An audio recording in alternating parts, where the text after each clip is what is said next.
Жаз айы. Сания екінші курсты бітіріп, дәріханаға тәжірибеге келді.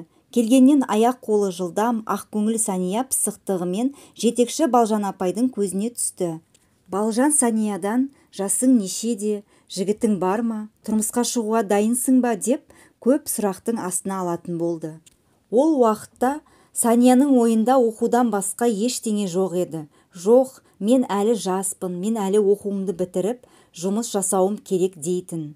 Қанша жоқ десе де, Балжан апай Санияға өзінің жиен інісін айта берді. Жасы Саниядан 6 жасқа үлкен екен.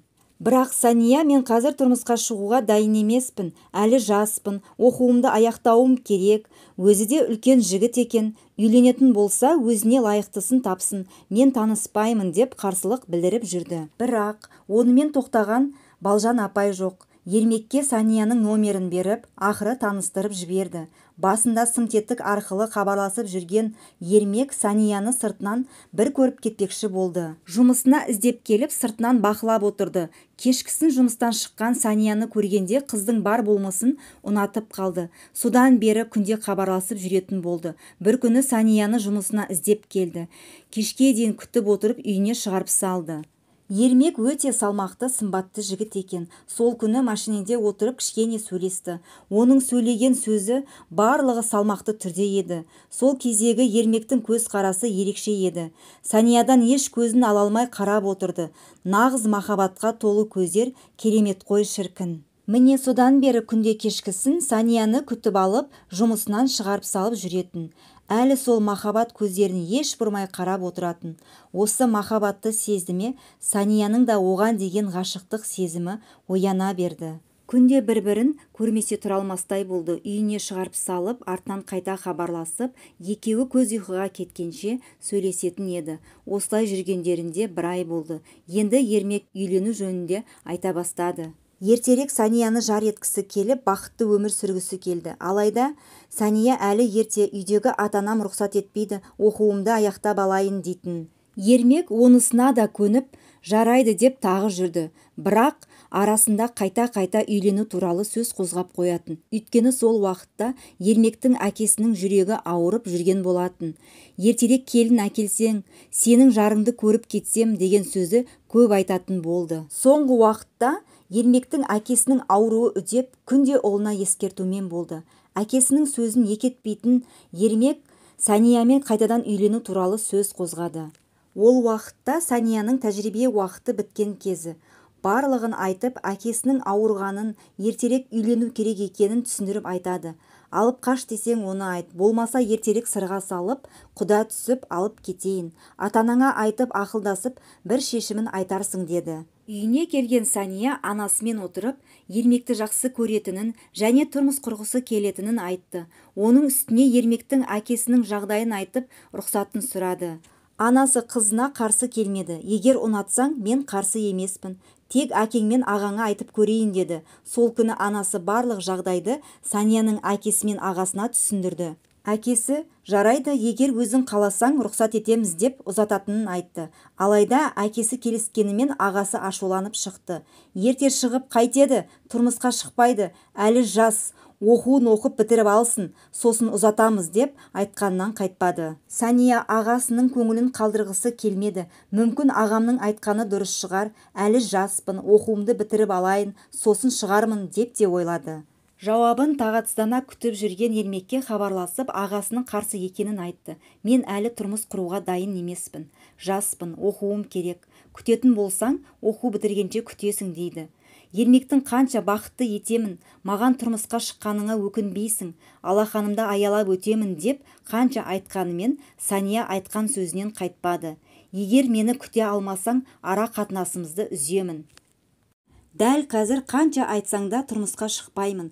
Егер үйленемін десең, басқа қызды ал деп тұтқаны қоя салды.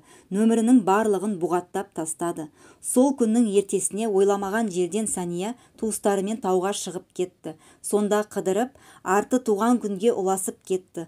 Ол уақытта Санияның Ермекті ойлауға да уақыты болмады. Туыстарымен уақытты керемет өткізіп жатқан еді. Үйіне қайтқан Сания енді Ермекті іздей бастады. Өйткені күнде хабарласып тұратын Ермекке бауыр басып қалған еді. шыдай алмай нөмірін бұғаттан шығарып, түнгі 12-лер шамасында қоңырау шалды. Ермек қоңырауды ала қоймады. Таңертеңгісін ерте қоңырау соғылды. Қараса Ермек екен. Тұтқаны көтеріп Ермекпен сөйлесті. Әкесінің қайтқанын, керек жарағын алу үшін базарда жүргенін айтты. Мұны естіген Санияның көңіл күйі бір пәсте түсіп кетті. Ішінде мұндай боларын білгенде тұрмысқа шығып, әкесінің ақ батасын алу керек пе еді деген ой болды. Ол ойын мен үйлендім деген сөзі бұзып жіберді. Санияның төбесінен біреу мұздай су құйып жібергендей кейіпте қалды. Не айтарын білмей, бақытты бол деп тұтқаны ертерек қойып қойды. Сол уақытта өзінің Ермекті қалай жақсы көретінін түсінді. Ішін өртеп бара жатқан өкініш сыртқа жас болып шыға берді. Неге деген сұрақ тұрды. Неге тұрмысқа шыға салмадым екен? Неге өз бақытыма балта шаптым екен? Неге өз сүйгенімнен осылай айырылып қалдым екен? Неге деген күйде жерге отыра қалып әбден ішіндегі өкінішін айтып жылады. Содан бері 2 апта уақыт өтті. Сания әлі жылауын тоқтатар емес. Оңаша қалса, Ермекпен бірге жүрген кезі барлығы көз алдына келе беретін. Күйзеліске түсіп, өз-өзін ұстай алмай, көзінен моншақтап жасаға беретін болды. Арада уақыт өтіп, Санияны бұрынғы дәріхана жұмысқа шақырды.